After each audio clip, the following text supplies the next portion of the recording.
அந்த பரம்பொருள் சிவபெருமானுடைய அந்த சித்தர்கள் கொடுத்த ஜோதிட கலை மூலியமாக இப்படித்தாயா இருக்கும் வாழ்க்கை. இந்த தசையில இதுதான் நடக்கும், இந்த தசையில இப்படிதான் எதிர்காலம் இருக்கும், இந்த தசை இப்படித்தான் உங்களை வழிநடத்தி செல்லும் என்பதை முன்னோர்கள் சொல்லி வச்சிருக்கிறாங்க. அந்த அடிப்படையில் திருவோண நட்சத்திரம் சந்திரனுடைய நட்சத்திரம் ஒரு 10 ஆண்டுகள்ல பாதத்தின் அடிப்படையில் ஒரு 8 வருஷம் 7 வருஷம் 4 வருஷம் 5 வருஷம் அல்லது எனக்கு 1 வருஷம் தான் சந்திர தசை இருந்துச்சு அப்படின்னா கூட நீங்க தோராயமா உங்களுக்கு விவரம் தெரியக்கூடிய அந்த ஒரு 5 வயசு வரையும் சந்திரனுடைய ஆதிக்கம் இருப்பதாகவே நீங்கள் வைத்துக் கொள்ளலாம்.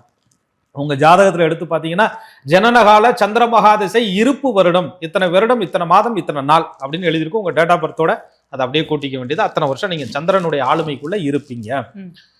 அப்ப சந்திரன் என்னெல்லாம் உங்களுக்கு பண்ணுவார் அப்படின்னு பார்த்தா வளர்பிறை சந்திரனாக இருந்து நல்ல சுப கிரகங்களுடைய லக்கண யோகர்களுடைய தொடர்பு வாங்கி நீங்க மகர ராசி இதே லக்னமும் மகரமாக இருந்தா அந்த சந்திரன் உங்களுக்கு 7க்குடையவராகி லக்னத்துல இருக்கிறார்னு அர்த்தம். இதே லக்னம் மீன லக்னமா இருக்கு 5ஆம் அதிபதியாகி 5ஆம் வீட்டிற்கு கேந்திரத்திலே இருக்கிறார், லக்னத்திற்கு 11ஆம் இடத்துல இருக்கிறார் அப்படிங்கிறது அர்த்தம். இதன் பொறுத்து அந்த சந்திரனுடைய பலன்கள் மாறுபடும்.